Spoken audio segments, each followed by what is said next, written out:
मानधाता, तुम स्वयं ही चलकर मृत्यु के द्वार पर आ गए हो। नहीं लवणासुर, मृत्यु तुम्हारे द्वार पर आई है। तुम अकेले आए हो, इसलिए हम तुमसे अकेले ही युद्ध करेंगे। हाँ, हाथी के सामने एक चींटी हो या 10,000, उसे कोई अंतर नहीं पड़ता। बहुत काल हुआ अयोध्या में सूर्यवंश के ही आपके एक महान पूर्वज राजा मानधाता राज्य करते थे। उन परमवीर और महातेजस्वी राजा ने अपने पराक्रम और शूरवीरता से समस्त लोकों पर विजय पाली थी।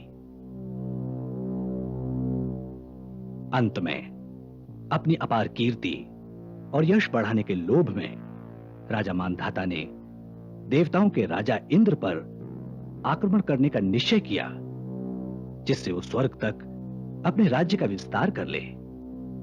जब इंद्र को इस बात का पता चला तो वो मन में घबराया और देवताओं के गुरु बृहस्पति की शरण में गया और कहने लगा, गुरुदेव, गुरुदेव, मेरी रक्षा कीजिए। गुरुदेव, मेरी रक्षा कीजिए, मेरी रक्षा कीजिए।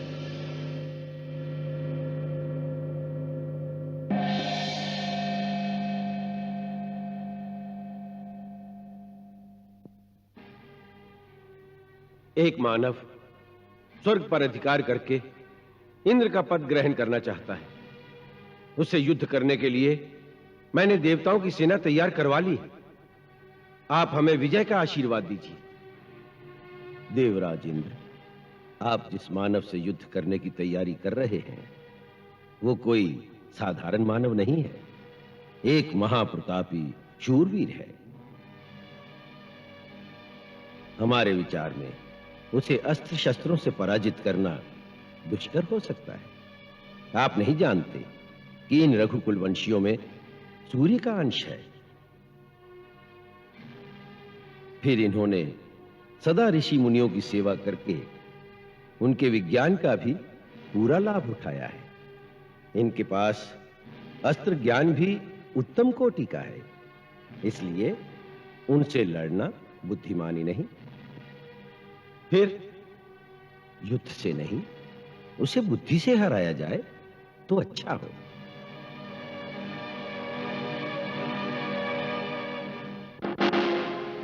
वीरों, आज सारे संसार में ऐसा कोई नहीं जो तुम्हारी वीरता के सामने सर उठाने का साहस कर सके। तुम्हारे आक्रमण के वेग को सहना देवताओं के लिए भी संभव नहीं। इसलिए हमने आज इंद्र पर धावा बोलकर तुम सबको स्वर्ग का अधिपति बनाने का निश्चय कर लिया है।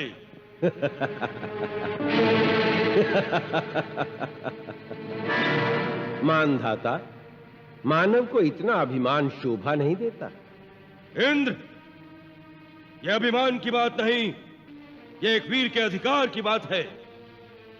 आज हमारी वीरता के सन्मुख संसार के सभी राजा नतमस्तक हो गए हैं।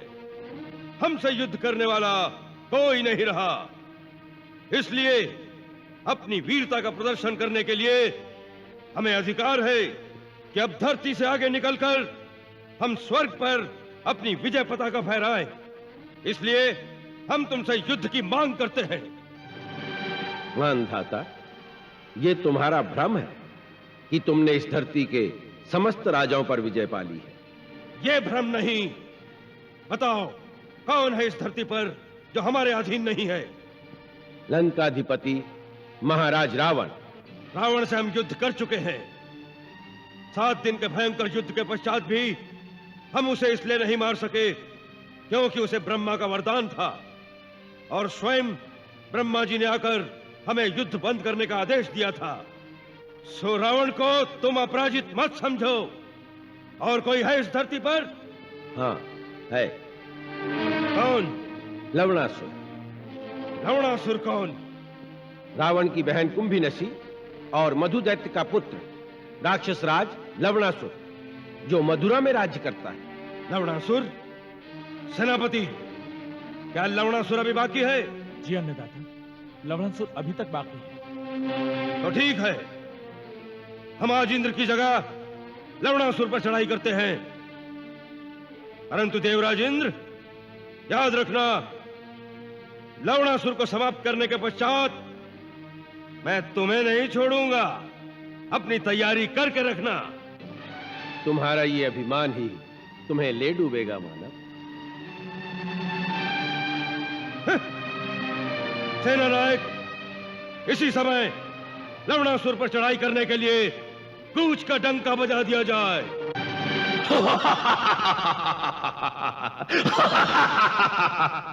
क्या कहा? अयोध्या का राजा मानधाता लवणासुर का नाश करने आया है, बहुत बड़ी सेना लेकर।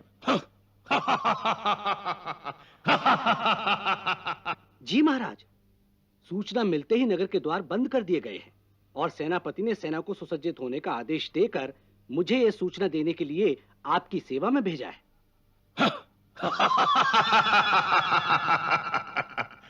सेना?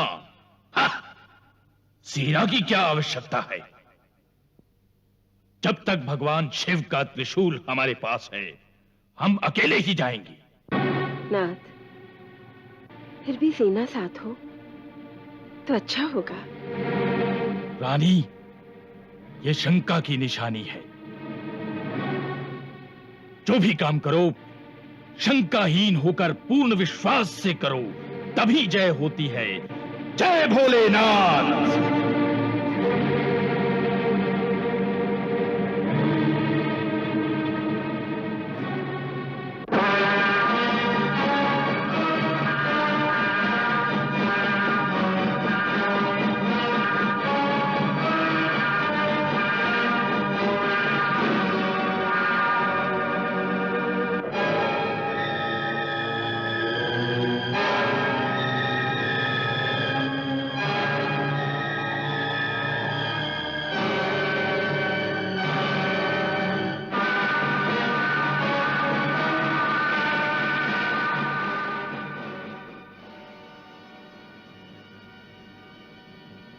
नगर के द्वार तोड़ दो। ठहरो!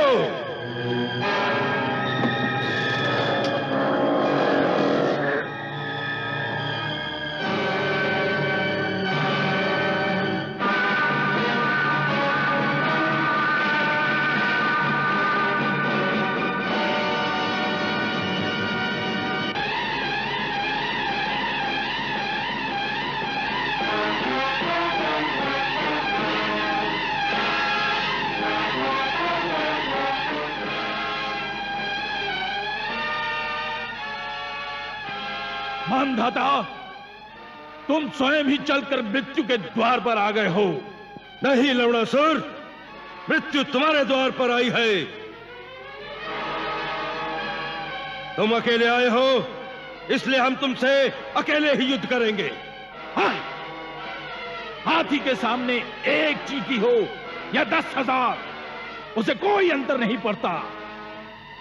हाँ, लेकिन जिसे ना मरना हो या मरने से भय हो, उसे मैं 5 क्षण का समय देता हूं। वो एक और आ जाए। लवणासुर, तुम मायावी हो, माया रचने के लिए समय चाहते हो, किंतु मैं तुम्हें समय नहीं दूंगा।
भैया,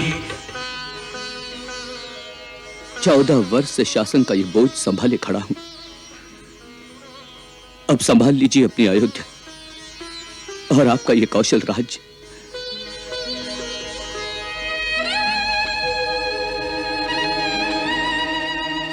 भैया, ये उत्तरदायित्व अब मैं आपके श्री चरणों में समर्पण करता हूं, स्वीकार करें।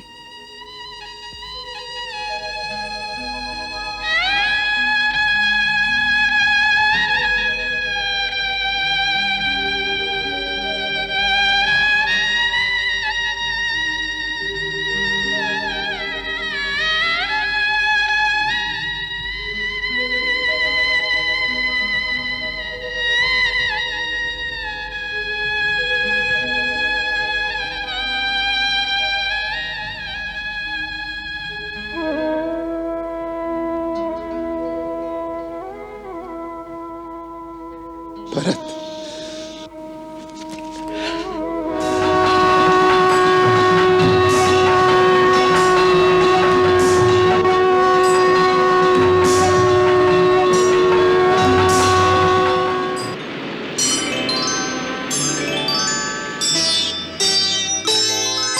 सीता संग विमान में राजत है रघुराज, उत्तर दिशि को उड़ चला सबको लिए जहाज।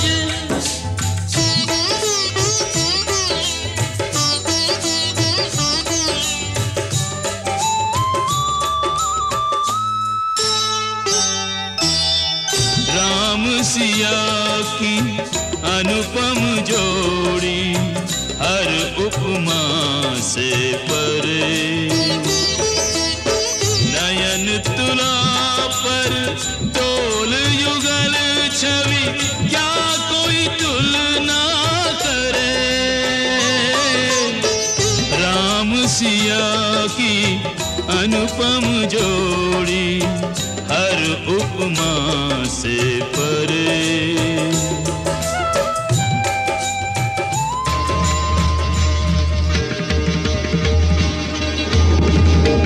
हे पुष्पक, हम भरद्वाज मुनि के दर्शन चाहते हैं, इसलिए उनके आश्रम के निकट उतरने की कृपा करें।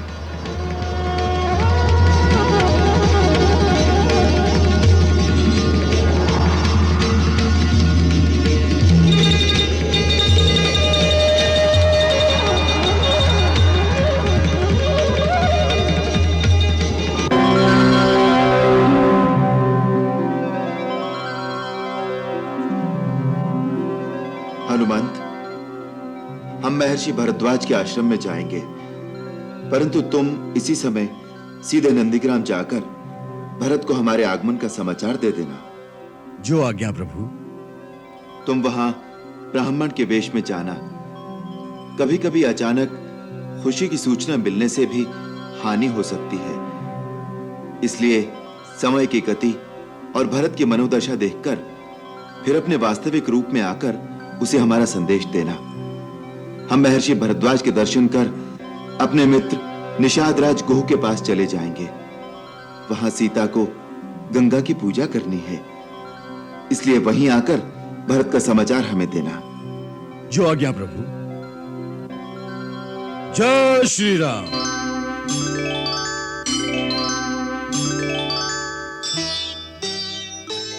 लक्ष्मण, अपने आयुध यहीं रख दो, क्योंकि आश्रम में जाना है।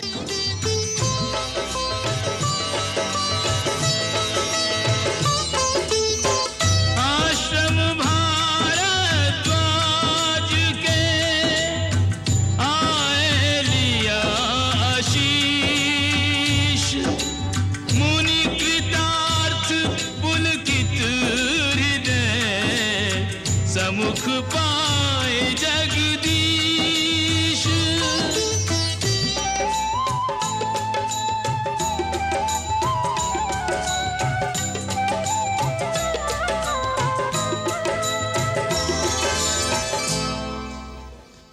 हम साची कहत हैं राजा, चारों ओरी खबर है कि अयोध्या के राजा श्री रामचंद्र जी वनवास पूरा कई के अयोध्या लौट रहे हैं। अरे ई का कहता तू रे? हमका वचन दे गए थे कि लौटत बिरिया हमरे पास जरूर पधारेंगे। अरे ऐसा कौन से मार्ग से जा रहे हैं जो अभी तक नहीं पहुंचे? कहते हैं आकाश मार्ग से जा रहे हैं। आकाश मार्ग से? अरे देखा हो देखा, राम प्रभु आए गए। आकाश मार्ग से विमान नीचे आ रहा है। देखा देखा ही क्या कहते हैं सच्ची मित्रता। हमारे प्रभु आए गए। अरे चलो रे गंगुआ चलो।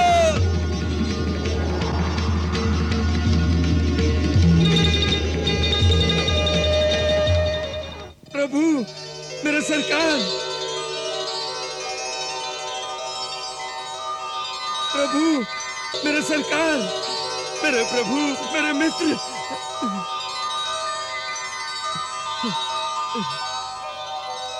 हमार सरकार, हमार मित्र।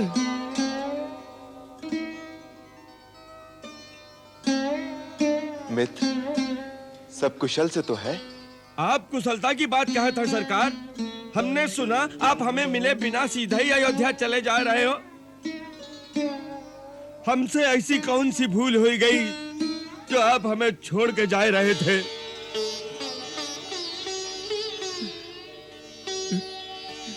मित्र, हमने तुम्हें वचन दिया था। आपको मिले बिना कैसे चले जाते? जानत है लक्ष्मण भैया, हम जानत हैं। हमार सरकार तो वचन पालन हार है। ऐसे ही हमें थोड़े ही लक्ष्मण के समान कहा है। माई, मैया, मैया, मैया, सब कुशल से तो है? हाँ भैया, सब आनंद मंगल है। तो चलो मैया, हमारी झोपड़ियां पवित्र करो। भैया, जाते समय गंगा मैया की मनोती मानकर गए थे। सुकुशल लौटकर गंगा मैया की पूजा करके ही अयोध्या लौटेंगे। पहले वो तो पूरा करा दो। सही बात है, चलो पहले गंगा मैया के ही दर्शन करते हैं। चलो चलो प्रभु, पधारो। मातेश्वरी नीरेश्वरी सर्वेश्वरी गंगे नमः। धर्मेश्वरी परमेश्वरी तीर्थेश्वरी माते नमः। आशीर्वाद यही सिय मोरा, भाग सुहाग अटल रहे तोरा। भाग सुहाग अटल रहे तोरा। मैं महाराज भरत के दर्शन करना चाहता हूँ। वो आज किसी से नहीं मिलेंगे। क्यों?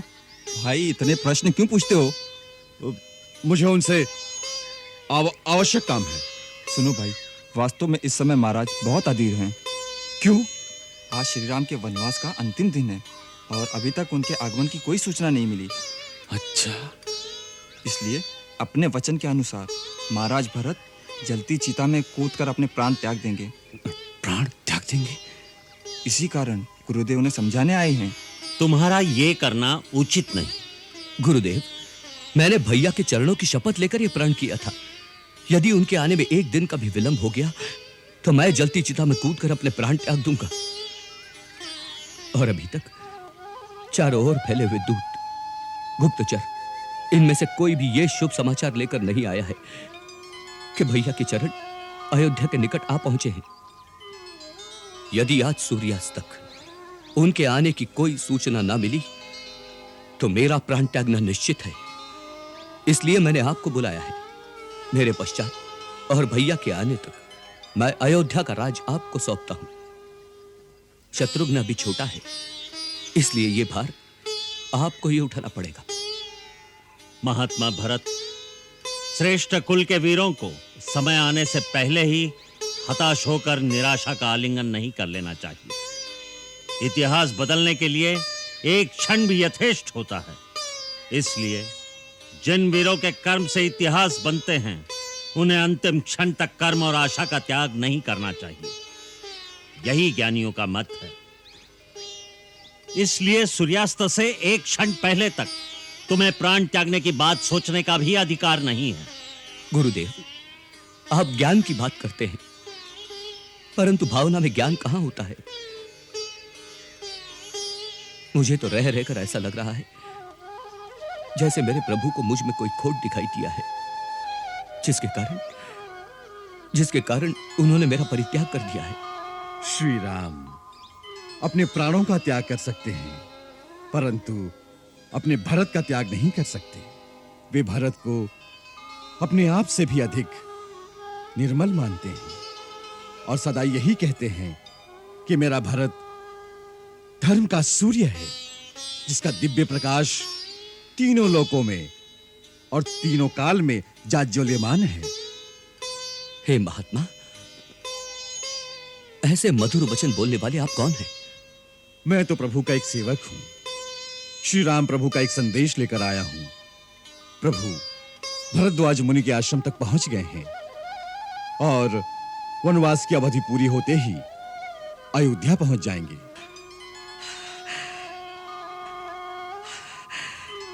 सच? मेरे प्रभु आ गए? सचमुच आप मेरे लिए स्वयं भगवान का रूप हैं, जिन्होंने अपने वचनों के अमृत से मुझे प्राण दान दिया है। मेरा प्रणाम स्वीकार करो भगवान।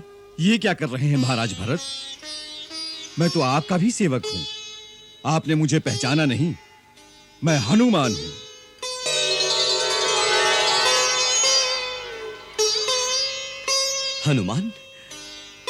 हनुमान भैया, तुम तो मेरे प्राण दाता हो। तुमने ये नहीं बताया भाभी साथ है ना? और वो मेरा लक्ष्मण कैसा है? सब कुशल से हैं। श्री राम प्रभु ने रणभूमि में त्रिलोक विजयी रावण का वध करके तीनों लोगों को शोक मुक्त कर दिया है। माता जानकी आज गंगा मैया की पूजा करने के लिए रुक गई हैं। गुरुदेव, ये शुभ समाचार आप माताओं को अभी सुना दीजिए। प्रहरी, सारे राज्य में डोंडी पिटवा दो कि उनके राजा राम अयोध्या वापस आ रहे हैं।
आज्ञाकुल भरत अधीरा, बहुत विलंब कियो रघुवीरा, बहुत विलंब कियो रघुवीरा।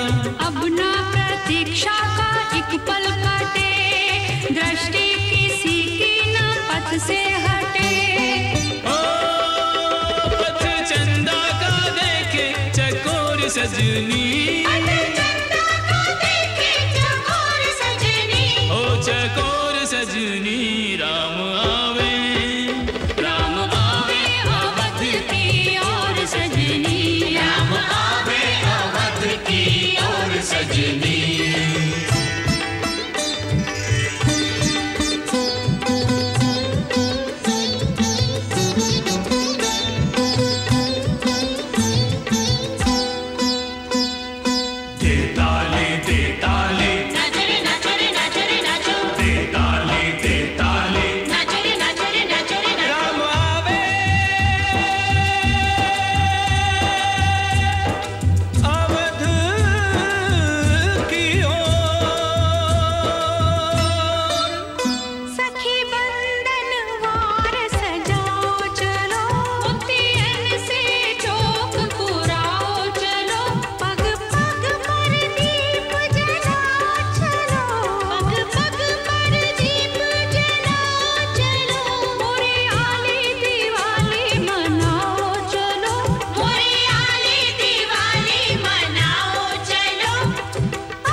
हे जननी जन्मभूमि, हे माता अयोध्या, आज मुझे तेरे चरणों में आने का सौभाग्य फिर से प्राप्त हुआ है।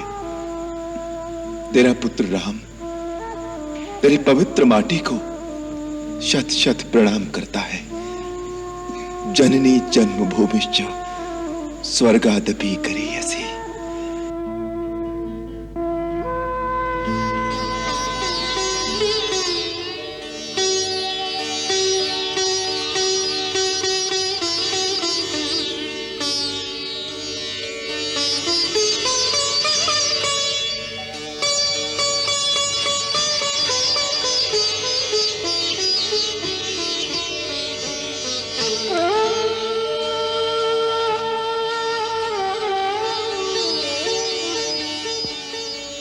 यशस्वी हो, चिरंजीवी हो राम।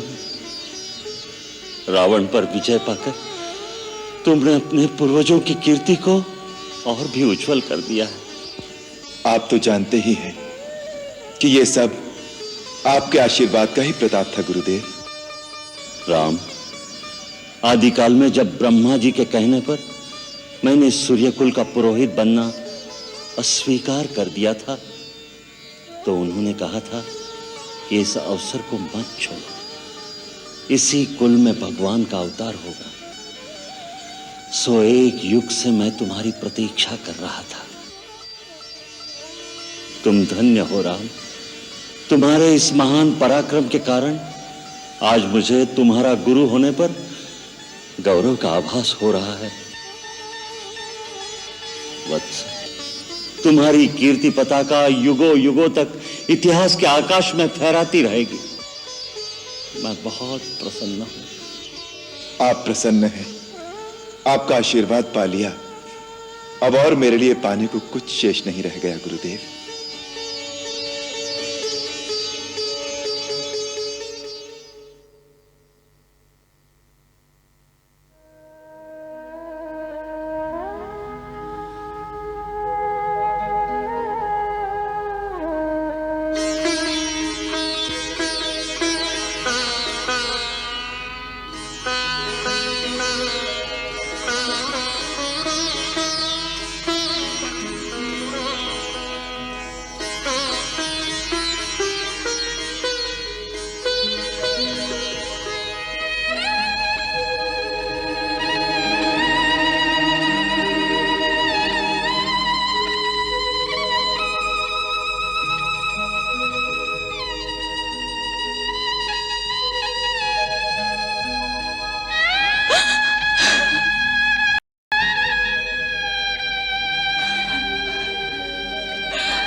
माँ, मेरे लिए राजभोग बनाकर रखा है ना?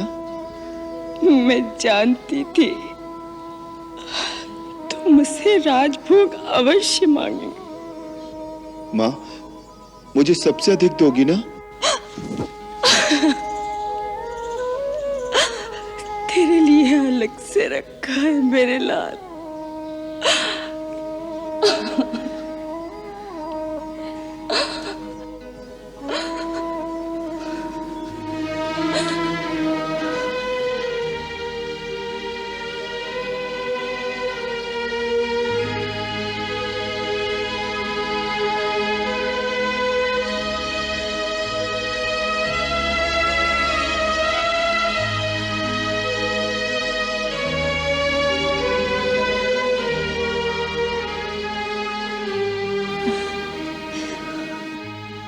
माँ, बड़ी माँ ने कहा था लक्ष्मण को साथ लिए बिना अयोध्या लौटकर नहीं आना। देख लो, लक्ष्मण को साथ लेकर ही आया हूं। राम, लक्ष्मण को लाने की आवश्यकता नहीं, वो तो तेरी परछाई है बेटे। तू जहां जाएगा वो वही होगा। हाँ बेटे, मेरे बेटे।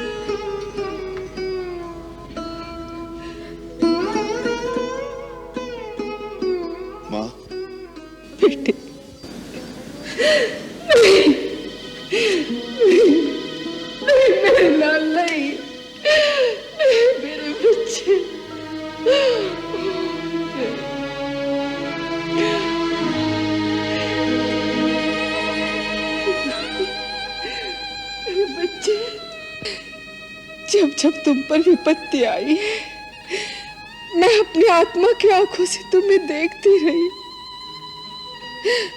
परंतु मैं बहुत दूर थी मेरे लाल। मैं तेरी सहायता नहीं कर सकी। मां, मैंने तो हर विपत्ति के क्षण में तुम्हें अपने निकट खड़ा पाया। मेरे रगों में तुम्हारे दूध की शक्ति थी, जिसके बल पर विपत्तियों के समुद्र को चीरता हुआ मैं तुम्हारे चरणों तक पहुंच गया। मां, तुम तो मेरी शक्ति स्वरूपिणी दुर्गा हो। मैं सदा तुम्हारी पूजा करता रहूं, मुझे यही आशीर्वाद दो। अरे ये तो क्या कह रहा है? हाँ? लोग तो कहते हैं कि तू भगवान का अवतार है,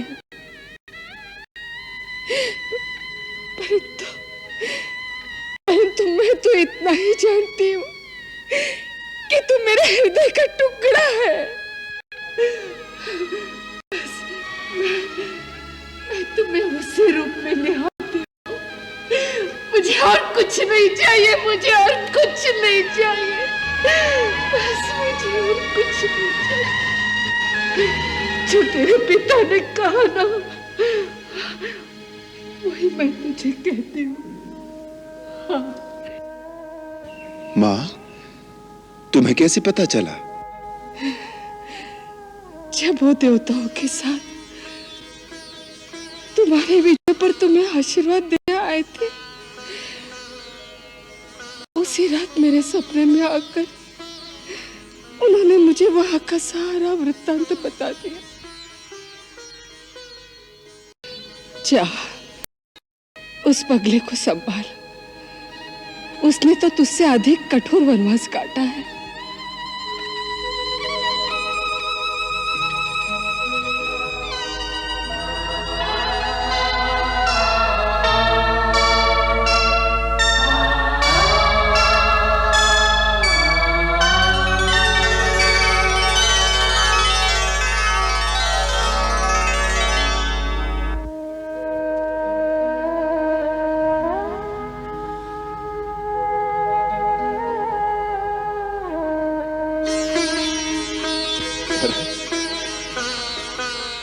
भैया,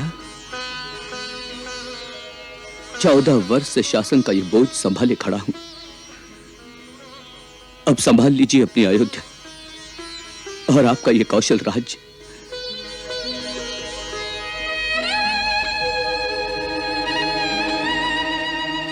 भैया,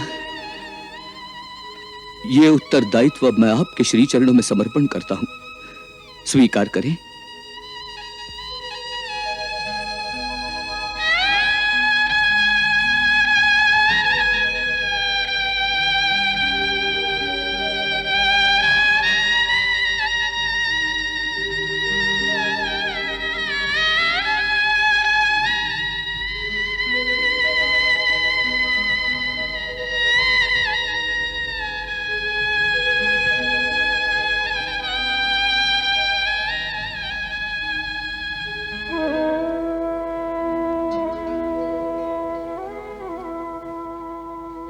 भरत,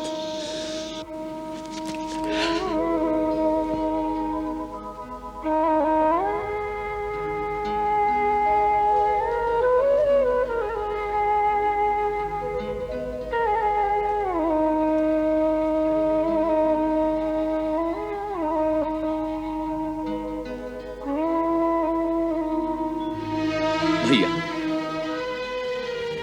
आपकी प्रजा के प्रति यदि मेरी ओर से कोई भूल हो गई हो तो उसके लिए क्षमा कर देना। मैं आपकी भांति कोई राजा नहीं, मैं तो केवल एक सेवक हूं। भरत, अनंत काल तक तीनों लोक में जब भी कोई प्राणी धर्म की बात कहेगा तो धर्म का प्रमाण देने के लिए केवल एक ही नाम लिया जाएगा, और वो वो होगा मेरे भरत का। भरत, मैंने तो वन में 14 वर्ष बिताए पिता की आज्ञा के कारण, परंतु तुमने तो केवल भावना और भ्रातृ प्रेम के कारण 14 वर्ष राजधानी के बीच रहकर भी सन्यासियों की तरह बिताए। भरत, तुम हम सब भाइयों में सबसे महान हो।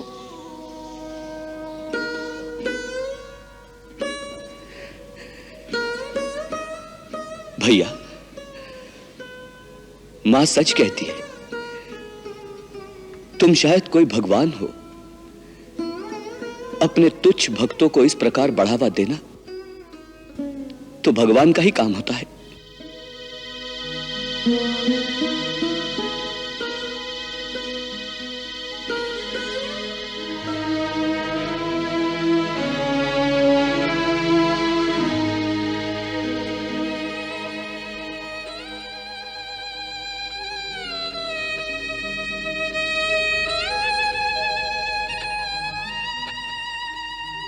ए पगली, अब क्यों रोता है? अब तो मैं आ गया।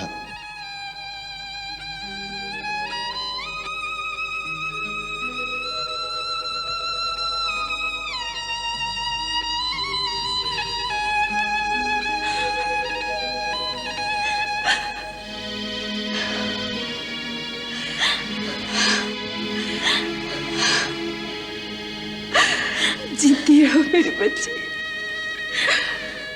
सदा सुहागिन रहो।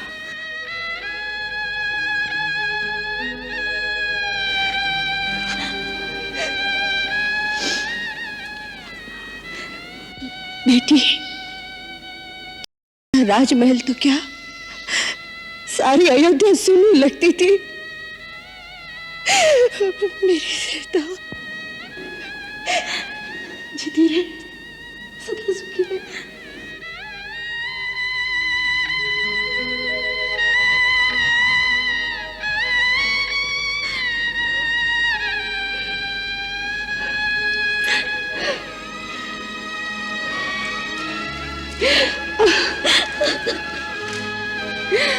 मेरे बच्चे,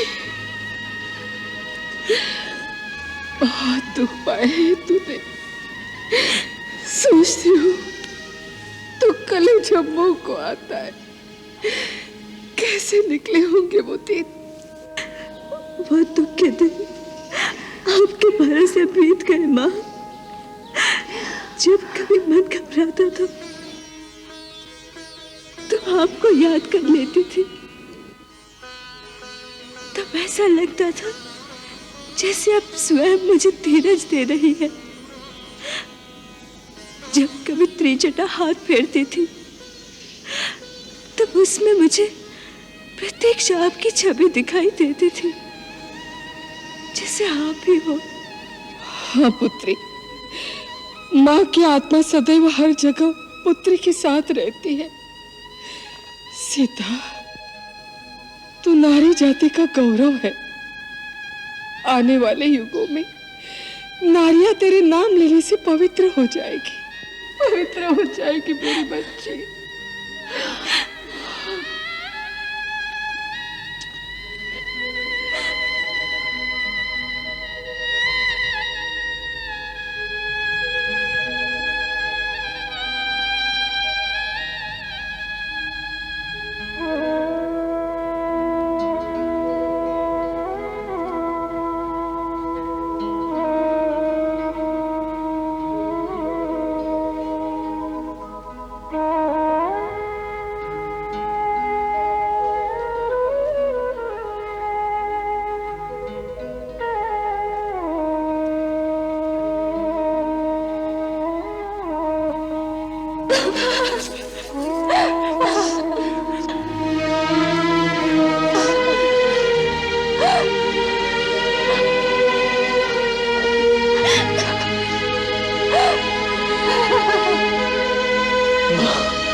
एकनाथ की बर्छी कहाँ लगी थी?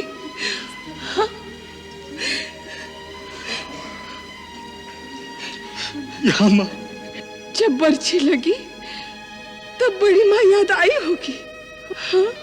माँ, मैं मूर्छा में आपको ही बुला रहा था कि बड़ी माँ मेरी सहायता करो। मैं सुन रही थी, मैं तेरी आवाज सुन रही थी बेटे।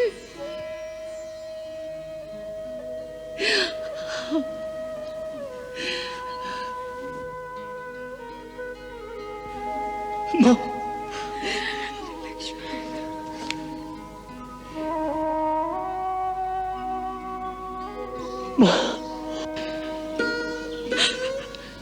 लक्ष्मण,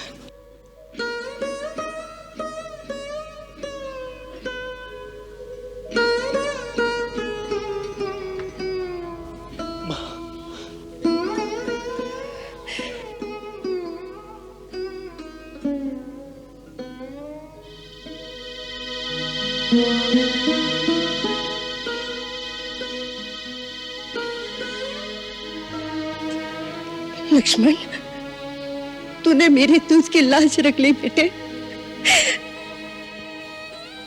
भरत यदि धर्म का प्रमाण है तो तू युगों तक भाई के प्रेम का प्रमाण रहेगा। तेरी सदा जय हो बेटे, तेरी सदा जय हो।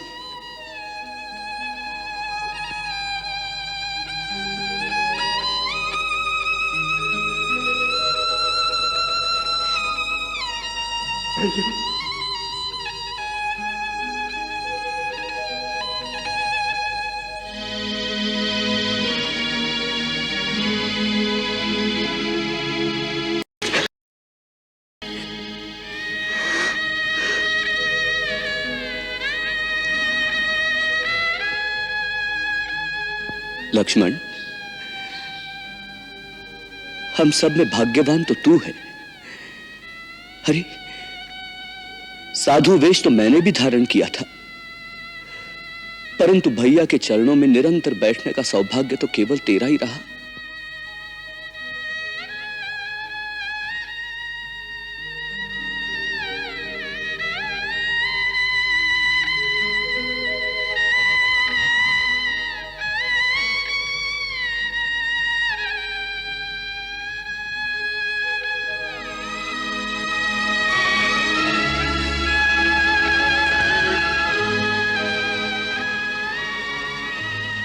मुझे तो भरत भैया ने साधु वेश भी धारण नहीं करने दिया, अपने पास भी नहीं रखा भैया। अरे, विपत्तियों से लड़ने के लिए जब बड़े भाई हो तो छोटे को चिंता नहीं होनी चाहिए।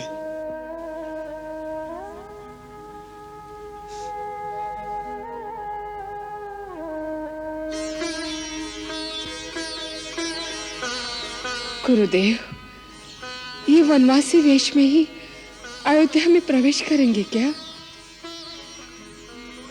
नहीं महारानी कौशल्या, वचन पालन का वो व्रत पूरा हो गया।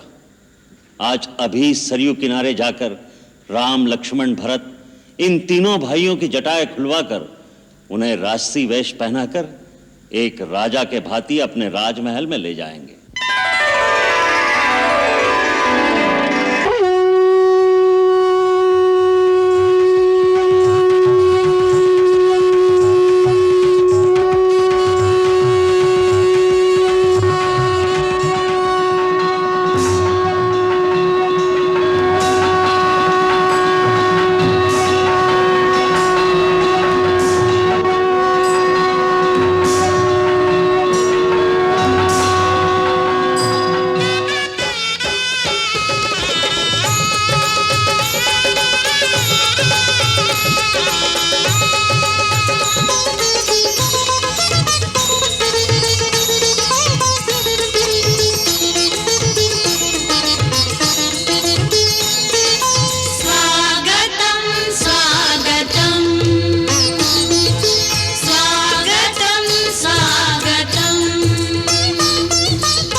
सीता, महाराज राम, आपका राज अटल रहे।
पूषा विश्ववेदा स्वस्ति नस्तारक्षो अरिष्टनेमि स्वस्ति नो बृहस्पतिर्दधातु ॐ अग्नेय सुपथाराय अस्मान् विश्वानि देव वयुनानि विद्वान् योद्धस्मज्जुहुराणमेनो यिष्ठान्ते नमः उक्तिं विधेम ॐ स्वस्ति न इन्द्रो वेदश्रवाः स्वस्ति न पूषा विश्ववेदाः स्वस्ति नस्तारक्षो अरिष्टनेमि स्वस्ति नो बृहस्पतिर्दधातु ॐ द्यौः शान्तिरन्तरिक्षगुं शान्तिः पृथिवी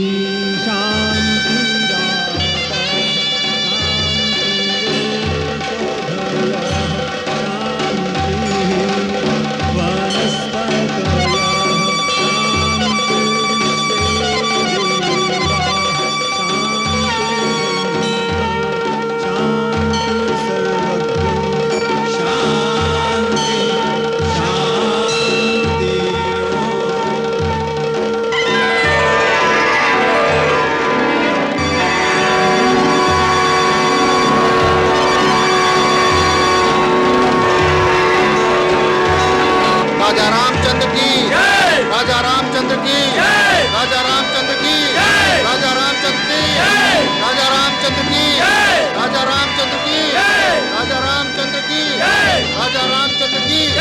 राजा रामचंद्र की राजा रामचंद्र की राजा रामचंद्र की राजा रामचंद्र की राजा रामचंद्र की राजा रामचंद्र की राजा रामचंद्र राजा राम जी की जय सिया राम जी की जय राजा राम जी की जय सिया राम जी की जय राजा राम जी की जय सिया राम जी की जय राजा राम जी की जय सिया राम जी की जय जय जय राम सिया राम जय जय राम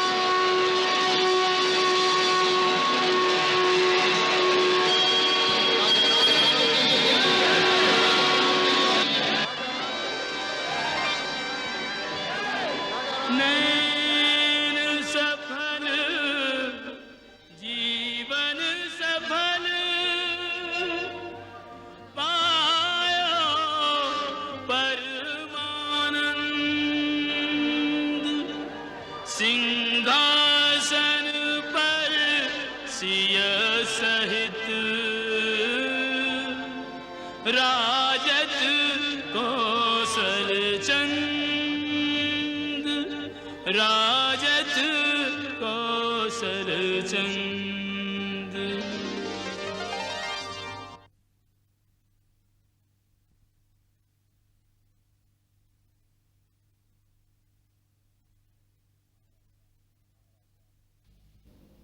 महाराज रामचंद्र, मैं आपका कुलगुरु वशिष्ठ आर्यावर्त के समस्त ऋषिकुल की ओर से आपका अभिनंदन करता हूं। आर्यावर्त की समस्त आध्यात्मिक विभूतियों के ओर से आपके लिए मंगल कामना है।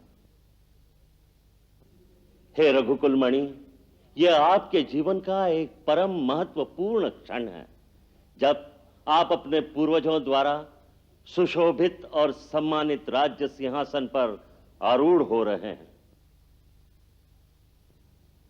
आपके पूर्वजों में परम तेजस्वी इक्ष्वाकु, महापराक्रमी दिलीप, सत्यवादी हरिश्चंद्र, परम तपस्वी भगीरथ, परमदानी महाराज शिवी, महाप्रतापी महाराज रघु जैसे एक से एक महान राजा हुए हैं, जिन्होंने अपने सत्कर्मों और धर्माचरण से न केवल अपने यश को बढ़ाया, अपितु अपने देश के गौरव और अपने कुल की कीर्ति को भी उज्जवल किया है।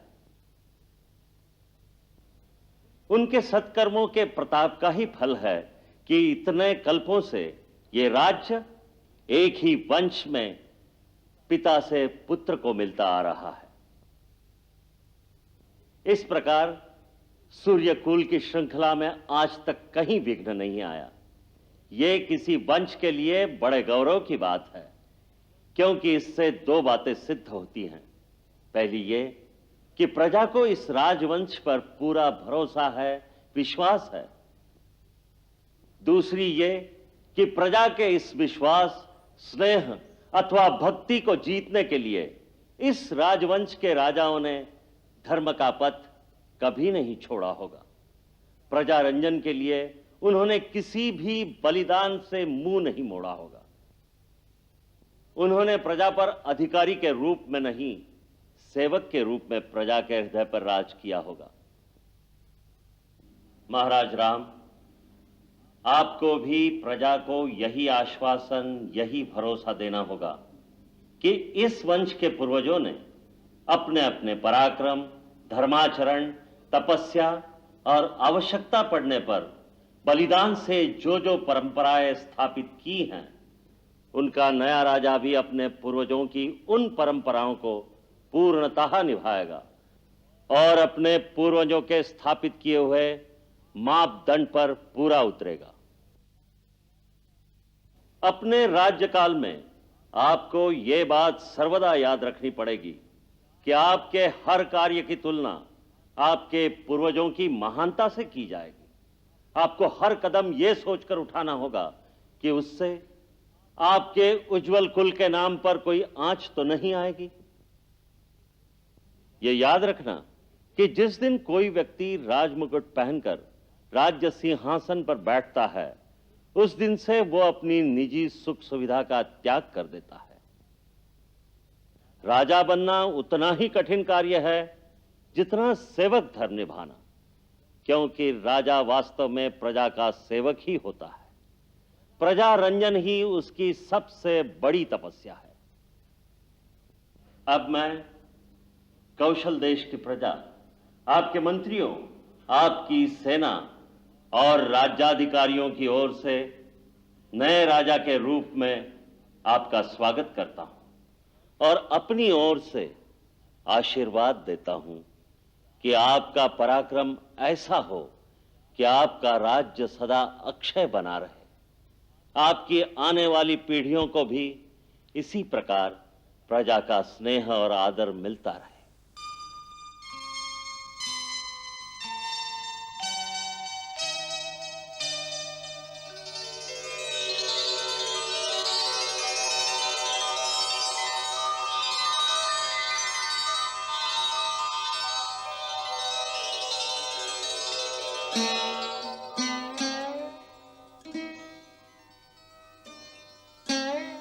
परम पूज्य गुरुदेव, आपके आशीर्वाद के लिए हमारा कोटिशः धन्यवाद स्वीकार करें।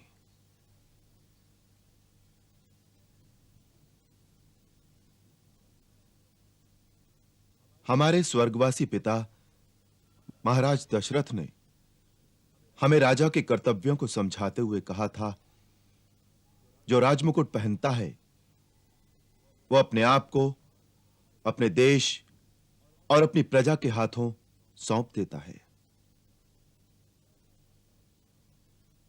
राजा होने का अर्थ है सन्यासी हो जाना। फिर उसका अपना कुछ नहीं रहता, सब कुछ देश का हो जाता है। आवश्यकता पड़ने पर राजा को देश के लिए स्त्री, पुत्र, मित्र, यहां तक कि अपने प्राण भी त्यागने पड़े तो त्याग दे, क्योंकि देश ही उसका मित्र है, देश ही उसका परिवार है। जो अपने देश के लिए सब कुछ त्याग नहीं कर सकता, उसे राजा बनकर प्रजा से कर लेने का कोई अधिकार नहीं है।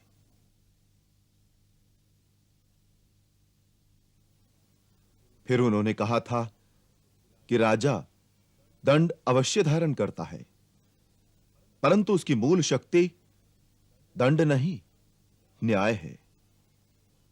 न्याय जो पक्षपात रहित हो, न्याय जो संकुचित भी न हो, उदार हो। आज मैं दशरथ पुत्र राम आप सबके सम्मुख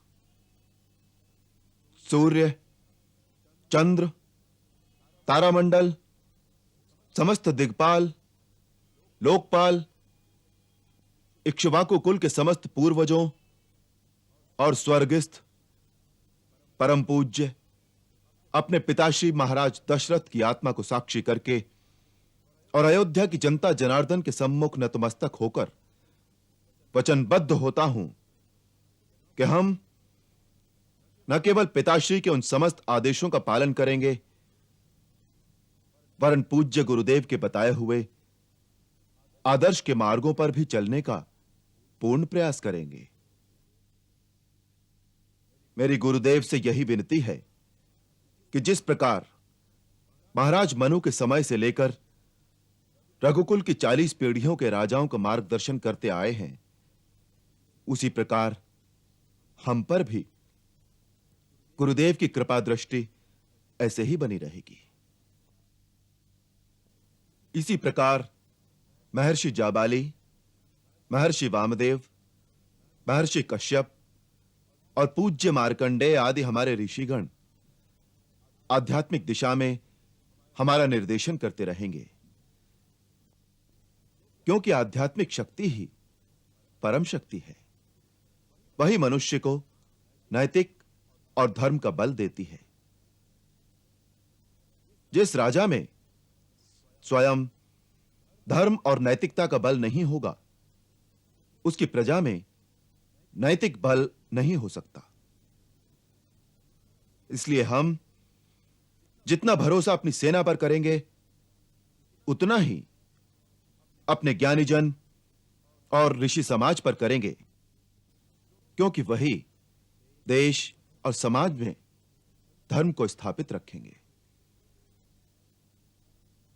जो देश धर्म और नैतिक मूल्यों के आधार पर खड़ा नहीं होता, उसकी पराजय और विनाश निश्चित है। आर्य सुमंत्र, आर्य जयंत और महात्मा सिद्धार्थ आदि अष्टमंत्रिमंडल से हमारी प्रार्थना है कि जिस प्रकार वो पिताश्री महाराज दशरथ की अपनी निर्भीक मंत्रणा से सहायता करते थे, उसी प्रकार निसंकोच होकर वो हमें भी नीति का मार्ग समझाएंगे और हमारी दुर्बलताओं की ओर हमारा ध्यान दिलाने से नहीं डरेंगे। हम अपनी प्रजा को आश्वासन देते हैं कि हम धर्म, नीति, सत्य और न्याय के आधार पर ही अपना राज्य चलाएंगे। आज से प्रजा के अतिरिक्त हमारा अपना कोई नहीं रहा। यदि जीवन की सबसे प्रिय वस्तु भी त्यागनी पड़े तो हम क्षण भर की देरी नहीं करेंगे और प्रजा रंजन के अपने कर्तव्य से कभी मुंह नहीं मोड़ेंगे। प्राण त्याग देंगे परंतु प्रजाहित का त्याग कभी नहीं करेंगे।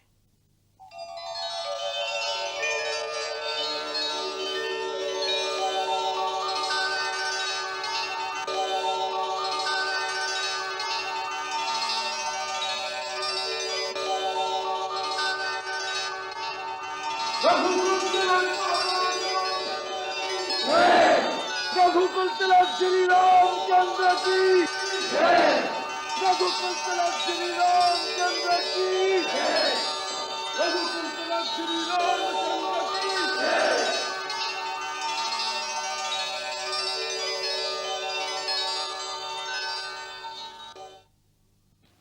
महाराज, जो उपराज अयोध्या के संरक्षण क्षेत्र में स्थित हैं, उनमें से बहुत से राजा इस समय अयोध्या में उपस्थित हैं। जब श्री हनुमान के द्वारा आपके लंका में युद्ध का समाचार मिला, राजा भरत के बुलाने पर ये सब लंका पर आक्रमण करने के लिए अपनी अपनी सेनाओं को लेकर अयोध्या पहुंच गए थे, परंतु गुरुदेव की आज्ञा न मिलने पर वो अभियान रोक दिया गया था।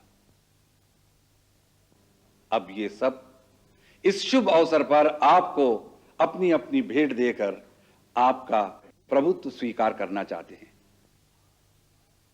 महाराज, आप इन सब की भेंट स्वीकार करें।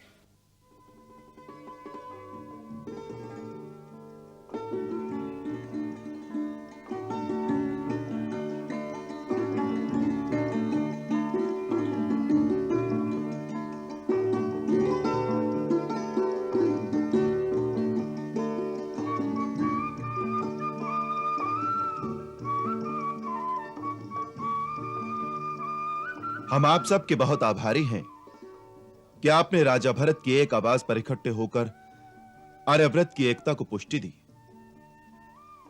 आर्य सुमंत्र, हमारी ओर से भी इन सब मित्रों को प्रति उपहार भेंट किए जाए। आर्य, हमारी ओर से हमारे परम मित्रों निषाद राजगुह, किष्किंधा नरेश महाराज सुग्रीव और लंकाधिपति महाराज विभीषण को विशेष भेंट समर्पण की जाए। हम इनके बहुत अनुग्रहित हैं। महाराज सुग्रीव और महाराज विभीषण की सहायता के बिना महाराज रावण पर विजय पाना असंभव होता।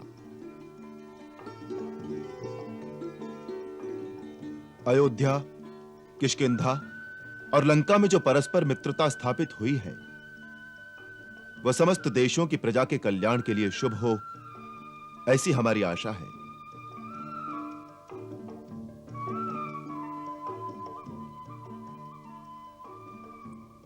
मिथिला नरेश महाराज विदेह जनक ने स्वयं यहां पधार कर सारे कौशल राज को सम्मानित किया है, क्योंकि वो हमारे पिता तुल्य हैं। इसलिए हम उनके आगमन को अपने लिए एक आशीर्वाद मानते हैं। वो हम पर सदा ऐसी ही कृपा दृष्टि बनाए रखें तो हमें अपना कर्तव्य निभाने की शक्ति मिलेगी।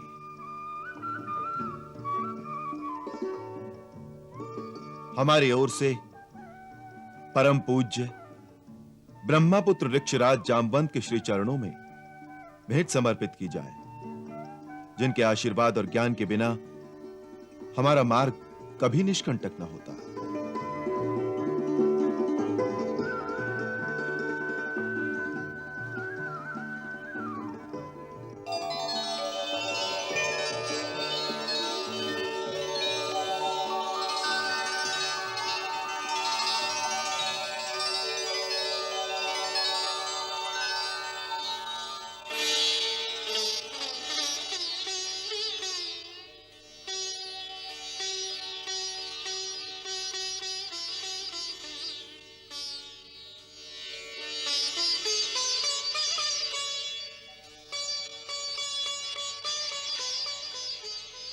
अब हम महारानी सीता की ओर से एक विशेष उपहार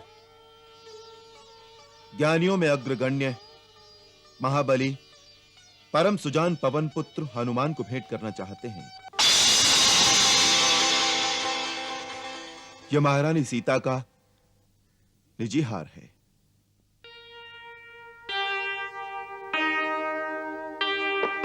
मात सिया ने तो हनुमत लाल को स्नेह सहित दी स्नेह निशानी। भक्त ने जाना कि भक्ति का मोल चुकाने चली है सिया महारानी। औरों की श्रेणी में अपने को पाया तो आया कपीश की आंख में पानी। भक्त के भावुक अंतर पे कहाँ ठेस लगी ये तो राम ही जानी राम ही जानी। हनुमंत, हम तो जन्म जन्म के लिए तुम्हारे ऋणी हैं। इस तुच्छ भेंट से यह ऋण नहीं उतरेगा। फिर भी महारानी सीता की प्रसन्नता के लिए इसे स्वीकार कर लो। आओ।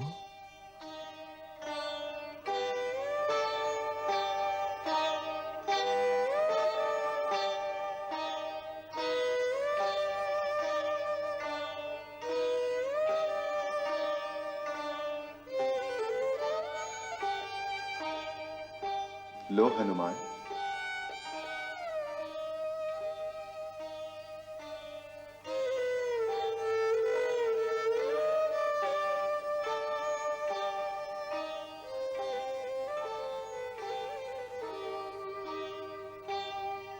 माता, मैं आपकी आज्ञा नहीं टाल सकता, पर इससे पहले मेरी इतनी सी विनती सुन लीजिए। अशोक वाटिका में आपने आशीर्वाद दिया था कि मुझे प्रभु की अनन्य भक्ति प्राप्त हो। यदि मुझे वरदान ही देना है तो ऐसा कीजिए, मेरे वक्षस्थल पर इन मोतियों की जगह आप दोनों की युगल छवि मेरे हृदय में सदा के लिए अंकित हो जाए। यही वरदान दीजिए, यही वरदान दीजिए माता। माता मेरी भक्ति को रत्नों से ना तोल। राम सिया का दरस ही है सबसे अनमोल। वत्स, तुम सचमुच इस योग्य हो। तथास्तु।